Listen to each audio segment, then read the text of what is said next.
welcome to all of you in the United States and around the world. I'm Fareed Zakaria coming to you from New York.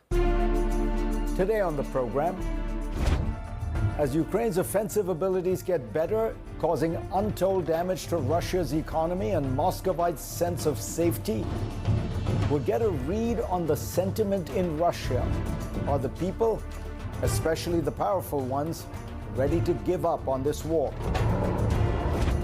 Also, the extraordinary tale of Israeli spies' alleged attempts to turn Iran's former president, Mahmoud Ahmadinejad, into an intelligence asset. Finally, when Homer spun the tale of the Odyssey more than 2,500 years ago, he certainly could never have imagined the spectacle around the opening of the new movie version. How well does it hew to the original? I will ask a leading classicist. But first, here's my take. As the war with Iran blows up and cools down from week to week, one trend is clear. The biggest beneficiary of this conflict is China. Beijing did not have to fire a shot, spend vast sums, or use up political capital, but it has gained more from this crisis than any other in 3 decades.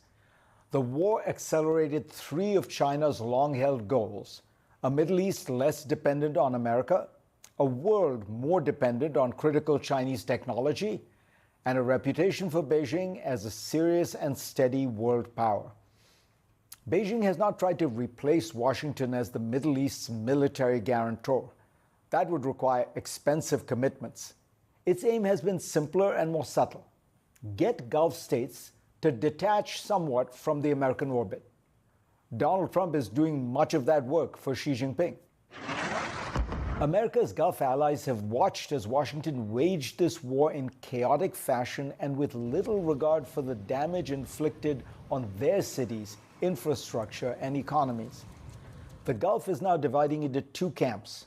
The United Arab Emirates is drawing closer to Israel and Washington, but a larger group led by Saudi Arabia and including Qatar, Oman, and perhaps Iraq and even Turkey is likely to seek long-term security through a balance: continued ties with the United States, but also dialogue with Iran and better relations with China. That is precisely the regional order Beijing has favored. In 2023, China brokered the restoration of diplomatic relations between Saudi Arabia and Iran. Riyadh has since resisted joining certain American-led joint data center and computer chip projects. It has bought Chinese missiles and drones, held exercises with the Chinese Navy, and explored local production of Wing-Loon combat drones. Gulf countries accounted for more than 80% of Chinese defense exports to the Middle East from 2016 through 2025. No one is trying to replace America's security umbrella, but they want options, and options reduce American leverage. China's more impressive victory is geoeconomic. At first glance, a country that imports about 70% of its oil should be among the war's biggest losers. Yet China has weathered the shock better than most countries because it spent years preparing. It diversified suppliers, built what is estimated to be the world's largest oil stockpile, continued using coal and expanded nuclear power, and electrified its economy on a scale no other major country has matched. Electricity now accounts for about 30% of Chinese energy consumption, almost 40% more than in the United States or Europe. China installed more than half of all new global wind and solar capacity in 2024. For these reasons, China was able to cut back on its imported oil purchases during the war by some 4 million barrels a day. The war has become a giant advertisement for China's critical technologies. Governments everywhere are looking to build up their solar power, batteries, wind turbines, electric vehicles, and grids. China controls about 91% of global solar panel manufacturing capacity and 89% of lithium-ion battery capacity. Chinese firms manufacture at least 70% of almost all clean energy technologies tracked by Bloomberg. The longer energy insecurity persists, the more the world will buy into industries China dominates. The war also advances a key Chinese goal, weakening the dollar's hold over global commerce. Iran reportedly allowed some tankers through the Strait of Hormuz on the condition that transactions be settled in Chinese renminbi or in cryptocurrency. China and its partners have effectively expanded renminbi-dominated trade to reduce exposure to American sanctions.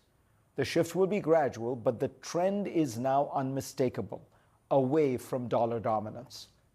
Finally, there's the reputational windfall. The Trump administration entered this war with grand goals: regime change, destruction of Iran's nuclear program, eradicating its ballistic missile capabilities, and its support for regional proxies. It has achieved none durably.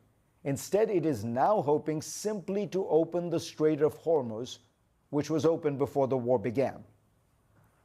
Donald Trump chose this war, and in doing so blew through tens of billions of dollars, wasted America's munitions, diverted military assets from Asia, unsettled allies, and demonstrated that even with America's enormous power, a misguided strategy and constantly changing tactics will produce bad results. China did remarkably little. It kept buying Iranian oil, maintained relations with the Gulf states, avoided the costs of defending Iran or policing the Gulf. This is Beijing's preferred approach. No dramatic confrontations, but rather the steady accumulation of influence. Over the last 25 years, the United States has exhausted itself in three major military adventures in the greater Middle East, while China has accumulated manufacturing power, technological capacity, and diplomatic relationships. Washington acts, Beijing waits. China has paid costs for this war: higher energy prices, disrupted supply chains, and weaker global demand. But power is always relative. Measured against the damage to America's goals, alliances, and credibility, China has come out ahead.